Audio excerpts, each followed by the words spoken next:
So for today's Black History Month segment, we're going to talk about Ignatius Sancho. I hope I'm saying his first name right, but yeah, Ignatius Sancho. So he was the first black voter in the UK, and that was after he was brought over as an orphan in the slave trade. So we're talking quite a long time ago now, but yeah, he was the first black British voter. But he was also wrote a lot of plays, a lot of poetry. He was quite influential in the arts. And he was someone that, because of his incredible talents as an artist and as a poet, he was seen to be like a beacon of hope. And it sounds a little bit almost far-fetched now, but he was a beacon of hope for like humanity in Africans and in black people in general. Which when you kind of say that out loud, it's quite surprising, really, is that needed to have a symbol behind it. But so I'll leave another link in the description on his story. So yeah, please do check him out. Thanks. Oh yes! Hi everyone. So today we're here looking at the Marcus Rashford stats on his new FIFA 21 card, and I tell you what, his card looks absolutely incredible.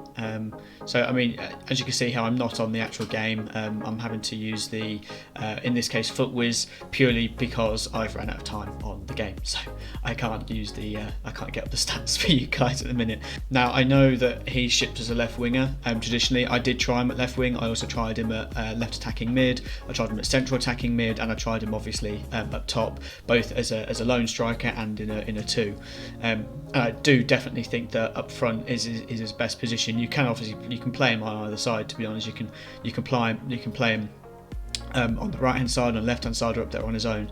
But he is an absolutely fantastic card. I'll just get that out there now. So acceleration, I mean, his pace is something that Marcus Rashford is well known for. It's well documented. He is incredibly quick. So yeah, no surprises there. And then his shooting. Now his shooting I found interesting, and I'll get onto that in a bit. But finishing 83, positioning 82, so not the ideal stats, but still pretty good.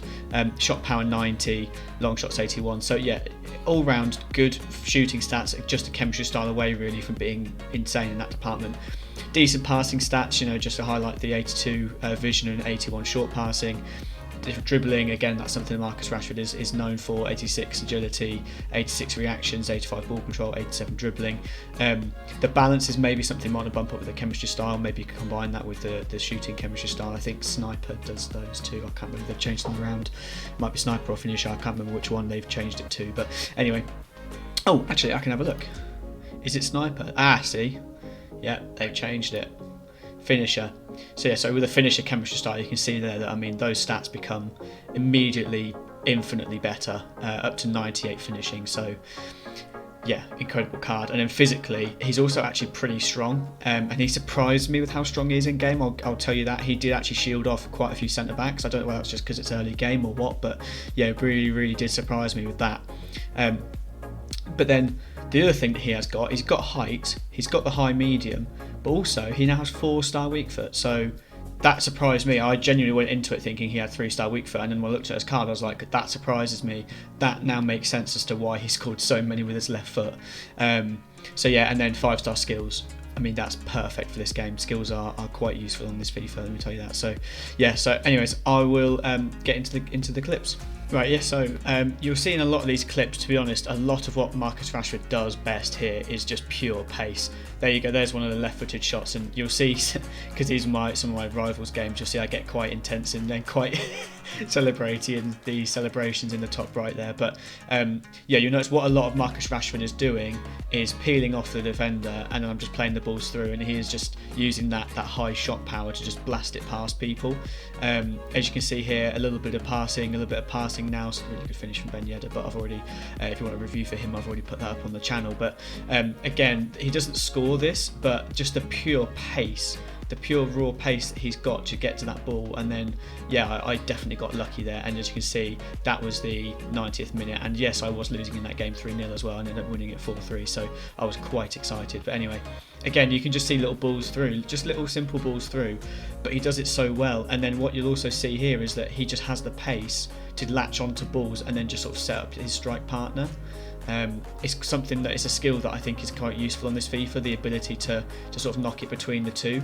I think you can see there his finishing isn't amazing, and bear in mind I was just running basic with him, I didn't put any chemistry styles on him. His finishing isn't amazing, but it doesn't really need to be, just because he's so fast he can get in the best positions possible, and as you can see there he doesn't really miss.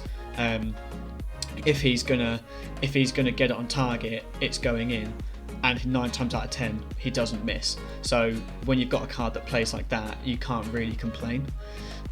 His height as well is very useful. He does win balls in the air.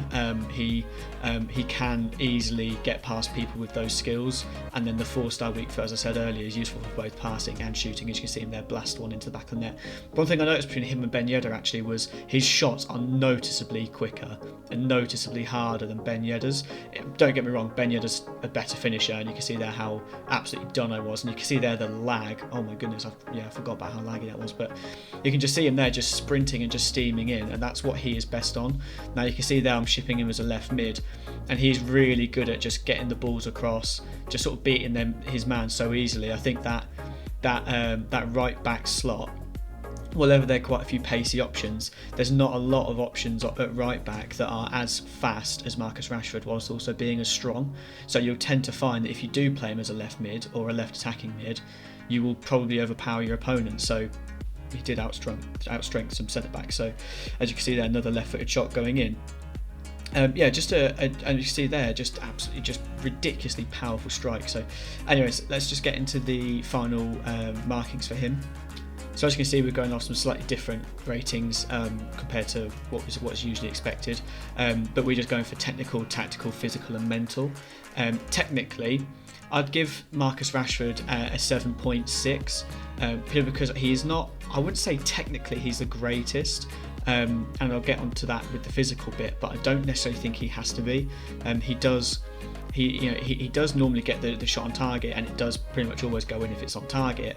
But passing wise, I mean, he's decent, but he's not like amazing. So yeah, I'd just put him in that sort of 7 to 8 bracket. Tactically, I'm going to be giving him a 7.5 out of 10. I wouldn't say that's something that he's renowned for, tactically being the best. He's in the right positions when you need him up front, which is what matters, but on the wing I think sometimes he could get behind his man a lot quicker, and yes, he is absolutely fantastic, don't get me wrong, but I think that's just one weakness in his game, is that in terms of actually making a run, sometimes he could do slightly more if he's on the left wing, just purely because I want to see more of him when he's on the left hand side. So I'm not sure if that's a him problem, if that's a card problem, or if that's just a general FIFA play problem. Physical, I mean, yeah, he's going to get absolutely a 9. I'm actually going to give him a 9.5 for that, because physically he's a monster. He was so fast and so deceptively strong that he just does the business in any position you put him in. I mean, yeah, okay, maybe not centre back, but yeah, he does the business in any position. And then mentally, I just don't really think he's got that much nous mentally. So I'm going to give him a 7 for that, purely because he has scored when I was struggling a little bit. Like you can see there, he did score in games where I was struggling, or he did set up goals for when I was struggling. But that tended to generally be the swing of the play anyway. I don't really feel like he ever took the game by scruff of the neck like Ben Yedder did, so I can't give him anywhere near that sort of rank. Value wise, now bear in mind at the minute he's about 140k, so I would put him as value. If you're going to play him up front, if he's going to be your main man, I'd definitely put up a value of about 8.5 out of 10, because he is a very, very good purchase for a cheap-ish, I'd say he's not that cheap, but a cheap-ish striker that you're going to be using. He is a very, very good purchase. So 8.5 for that, but then ability-wise, I'm just going to give him an 8, because he is good. He's very, very good. But yeah, like I said in my last video, I'm well aware that the EA are going to be bringing out these monstrous cards that are going to feel way better. So an 8 for him on the ability, and yeah, I would highly recommend getting this card.